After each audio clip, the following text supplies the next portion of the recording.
Hello viewers, आइए आज बात करते हैं एक बार फिर से एक ऐसे मर्ज़ के बारे में जो इस दौर में बहुत कॉमन हो चुका है। आज की जनरेशन बहुत परेशान है इससे। OCD, ऑब्सेसिव कंपल्सिव डिसऑर्डर, बहुत मशहूर नाम है ये। आमतौर से इस दौर में इसके बारे में डिस्कशंस चलते हैं, बहस चलती है, बातें चलती हैं। इस मर्ज़ के साथ ये है कि इसको यूनानी नज़रिए से जब समझा गया तो इसको सिर्फ़ एक वहम का नाम दिया गया और आम तौर से इसको वहम मानकर, छोटी मोटी बात मानकर इग्नोर कर दिया गया, या फिर इस पे जब और काम हुआ तो वहम मराक़ी मान लिया गया, जिसका कि मर्ज़ का सबब मैदे में, जिगर में या तिहाल में माना गया। यानी डाइजेस्टिव सिस्टम की किसी ख़राबी की वजह से अबखरे जब दिमाग में जाते हैं तो उस सेंटर को डिस्टर्ब करते हैं जो सेंटर इस चीज़ को डील करता है, तो वहाँ से ये वहम शुरू होते हैं। मॉडर्न सिस्टम में इसको सिर्फ़ एक दिमागी मर्ज़ माना गया और सिर्फ दिमाग की प्रॉब्लम मान करके उसका ट्रीटमेंट किया जाता है। दोनों ही जगह थोड़ी सी प्रॉब्लम है। इनफैक्ट ये मर्ज़ सिर्फ दिमाग में जो इसका सेंटर है वहाँ की में ज़ौफ़ होने की वजह से भी होता है और डाइजेस्टिव सिस्टम की ख़राबी की वजह से भी होता है। दोनों में अगर आप डिफ्रेंशिएट करना चाहें तो आप देखेंगे कि जब कोई ऐसा मरीज़ आपके पास OCD का आएगा जिसको कि सिर्फ दिमागी मर्ज़ है, तो आप देखेंगे कि उसका चेहरा अक्सर व बेशतर लाल होगा या चेहरा बिल्कुल साफ़ होगा, उसका जिस्म भी बिल्कुल साफ़ होगा, उस पेशेंट का रंग चाहे जो भी हो, और किसी तरह के उसके चेहरे पे काले दाग, धब्बे, निशान नहीं दिखाई देंगे। इसके अलावा वो कोई भी दूसरी जो डाइजेस्टिव सिस्टम से रिलेटेड अलामात हैं वो नहीं कहेगा। ना खट्टी डकारे बताएगा, ना पेट में जलन बताएगा, ना उल्टी का मन करेगा, ना पेट का भारीपन करेगा, ना गैस की शिकायत करेगा। कोई इस तरह की अलामत नहीं बताएगा वो। लेकिन उसको OCD के जो अलामात हैं, जो सिम्टम्स हैं, वो सब होंगे। जबकि जिस किसी को मराक़ में खलल की वजह से जब ये मर्ज़ पैदा होता है तो उसको वो ये सिम्टम्स, पेट से रिलेटेड सिम्टम्स भी बताएगा और उसके चेहरे पे स्याही माइल, ब्लूइशनेस, ब्लैकिशनेस दिखेगी, आँखों में कालापन दिखेगा और उसका जो एक तरह की उदासी भी दिखेगी उसकी। तो इस तरह से हम इनको डिफ्रेंशिएट कर सकते हैं, जबकि दोनों को अपनी जगह वहम होता है। लेकिन जब दिमाग से रिलेटेड वहम हो तो तब ये ज़्यादा प्रॉब्लमसम होता है। हालांकि इलाज इसका आसान होता है लेकिन सीवियरिटी ज़्यादा होती है।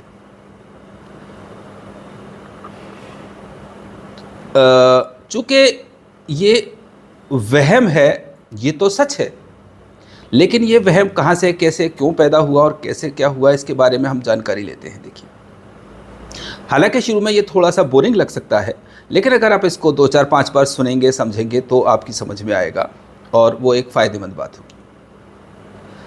हमारे ब्रेन में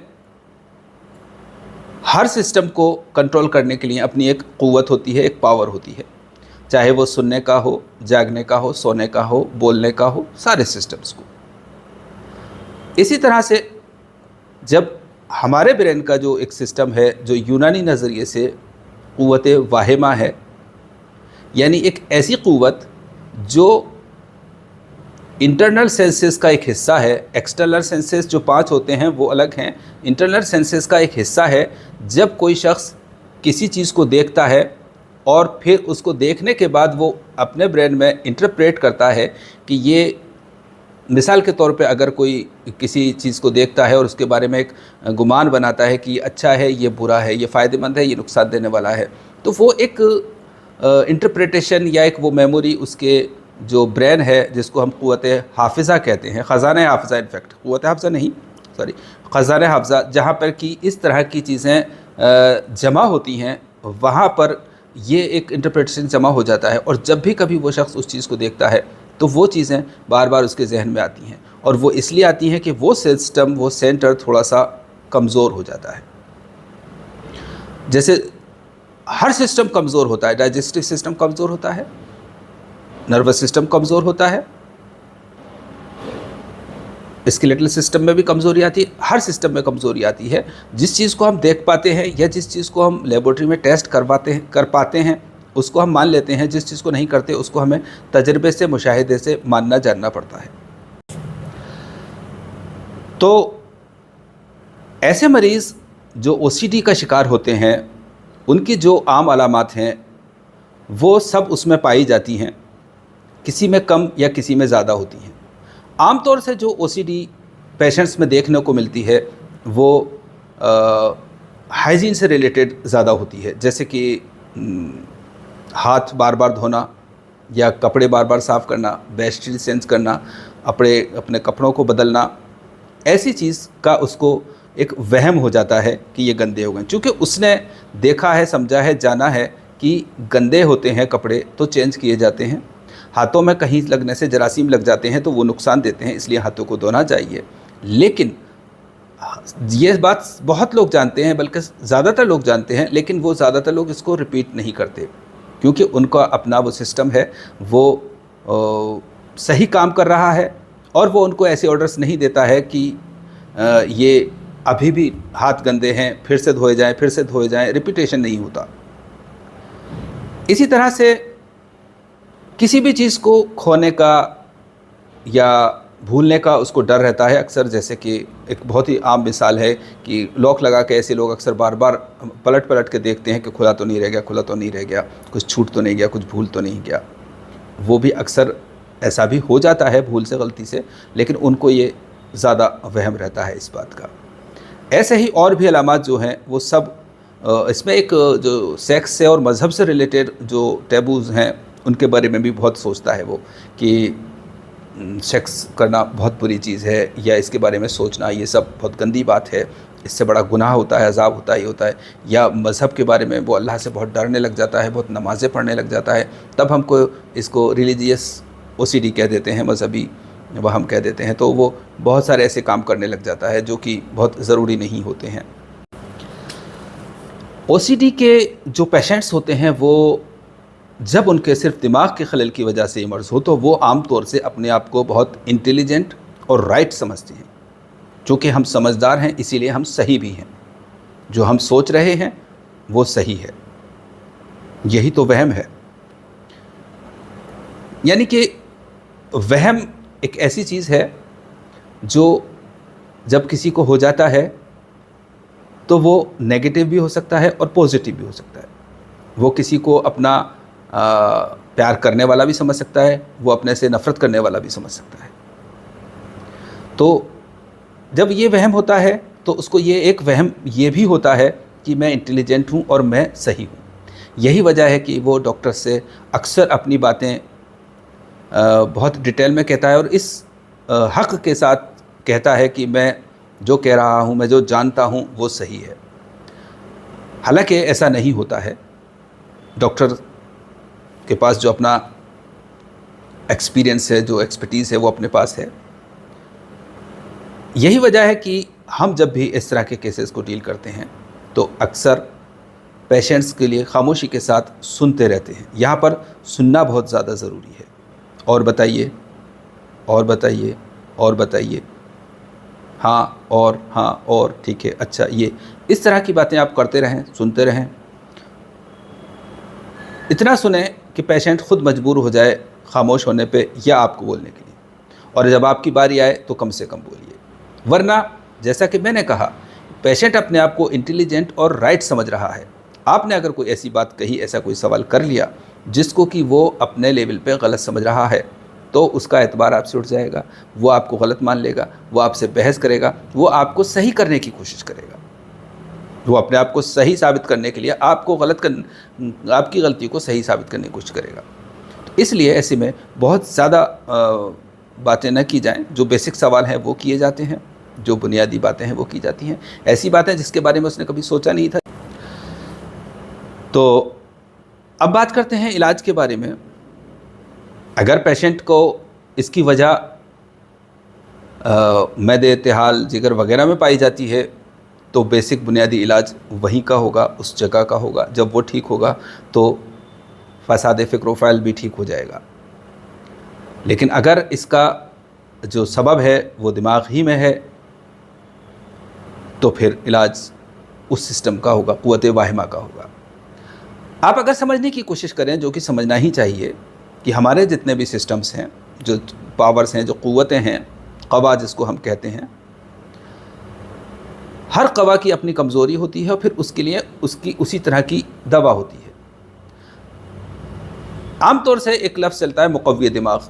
तो एक आम मुक़व्वी दिमाग सारे पेशेंट्स के दिमाग को और सारे पावर्स को ताकत दे देगी, ऐसा नहीं होता। माजुन फ़लसफ़ा भी मुक़व्वी दिमाग है, शंख उसबी भी मुक़व्वी दिमाग है, ब्रह्मी भी मुक़व्वी दिमाग है, विज तुर्की भी मुक़व्वी दिमाग है, शोनीज़ यानी कलौजी भी मुक़व्वी दिमाग है। बहुत सारी चीज़ें हैं ऐसी जो मुक़व्वी दिमाग हैं, लेकिन आपको ये देखना होगा कि कौन सा सिस्टम पे कौन सी दवा काम करती है, या कौन सा सिस्टम किस मिजाज को रखता है और किस मिजाज की दवाएं उसको चाहिए। आप हर पेशेंट को खमीरा गाउजुबा दे रहे हैं, आप हर पेशेंट को खमीरा आबरेशम हकीम अरशद वाला दे रहे हैं, 5-7 ये जो दवाएं हैं गिनी चुनी, तो ये हर बार काम करें, हर जगह काम करें, ऐसा नहीं होता है।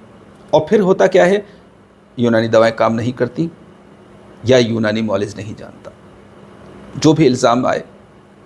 सच ये है कि अगर आप मर्ज़ की कैफियत को, उसके मिजाज को जानते हैं, उसके पॉइंट को जानते हैं, और मैं हमेशा कहता हूँ कि आप अगर एक अच्छे मौलिज बनना चाहते हैं तो आपकी फार्माकोलॉजी या मफरदात पे कमांड होना बहुत ज़रूरी है। अगर मफरदात पे कमांड नहीं है तो आप बहुत अच्छा इलाज नहीं कर सकते। ना मुरक्कबात को समझ सकते हैं आप, ना अमराज को समझ सकते हैं आप। तो इसलिए ज़रूरी है कि आप मफरदात पे कमांड हासिल करें। तो बहरहाल जैसी ज़रूरत होती है वैसी, यही वजह है कि मैं अपने पेशेंट्स को हमेशा ही जो क्लासिक हैं वो नहीं देता हूँ, उसमें अपने हिसाब से कुछ कमी ज़्यादती करता हूँ, और फिर इसकी वजह से जो बेहतरीन रिज़ल्ट आते हैं, पॉजिटिव रिज़ल्ट आते हैं, जल्दी रिज़ल्ट आते हैं, वो तो देखने लायक होते हैं अल्हम्दुलिल्लाह। तो यूनानी नज़रिए में जब इसको सिर्फ वहम कह दिया गया तो ये छोटी सी बात थी। जब वहम मराक़ी कहा गया तो ये एक बड़ा मर्ज़ बन गया। लेकिन चूँकि वहम दिमाग से रिलेटेड है, इसलिए हमें यह भी सोचना होगा कि दिमाग में ही इसका सबब पैदा हो जाता है और उसका इलाज वहीं पे होता है। हमेशा ही आपको कोई माजून नजाह की ज़रूरत पड़ती है, ऐसा नहीं है। बिना माजून नजाह के भी इलाज होते हैं। ये एक माजून आम तौर से बहुत मशहूर हो रही है, हर कोई हर किसी मर्ज़ में माजून नजाह का जिक्र कर रहा है। और एक नज़रिया और चल रहा है आजकल कि आप बारिद मर्ज़ है तो हार दे दीजिए, और हार है तो बारिद दे दीजिए, रतब है तो खुश्क दे दीजिए, याबिस दे दीजिए, वगैरह वगैरह। इसका नाम यूनानी नहीं है, इसका नाम ज़्यादा बहस करने से कोई फ़ायदा नहीं है। तो बेसिक यूनानी को समझना, उसको बुनियादी तौर पे समझना और फिर उस हिसाब से इलाज करना एक अलग बात है। इनफैक्ट होता क्या है कि कई डिविज़न्स होते हैं इसमें। एक डिवीज़न वो होता है, कुछ लोग वो होते हैं जो सिर्फ़ किताबें लिखते हैं और अच्छी किताबें लिखते हैं, कुछ लोग होते हैं जो दवाएं बनाते हैं, कुछ लोग वो होते हैं जो प्रैक्टिस अच्छी करते हैं। और एक ही जगह ये सारी चीज़ें मिल जाएं तो फिर वो अल्लाह की शान होती है। तो फाइनली अब हम ये कह सकते हैं कि OCD एक ऐसा मर्ज़ है जिसकी वजह दिमाग में भी हो सकती है और डाइजेस्टिव सिस्टम में भी हो सकती है। दोनों को अपनी अलग अलग सिम्टम्स से और उनके पेशेंट के जेस्चर से समझा पहचाना जाना जा सकता है। जब ये थोड़ा बहुत होता है, हल्का फुल्का होता है, तो हम इसको वहम कहते हैं और उसको इग्नोर किया जाता है, इग्नोर करने को कहा जाता है। लेकिन जब एक पूरी ये मर्ज़ बन जाता है तब हम इसको यानी OCD को फसाद फ़िक्र फ़ाल कहते हैं। In fact this word has been coined by me. चूँकि एक जो इसके अगेंस्ट में, ओसीडी के अगेंस्ट में जो हमारी यूनानी सिस्टम ऑफ मेडिसिन में जो तज़किरा मिलता है वो सिर्फ वहम मिराकी का मिलता है या वहम का मिलता है, लेकिन इसको वो पूरी तरह से इसको एक्सप्लेन नहीं करता। इसीलिए मैंने ये वर्ड इसको इस तरह से ट्रांसलेट करके बनाया है। तो फ़िलहाल इतना ही। अल्लाह हाफ़िज़।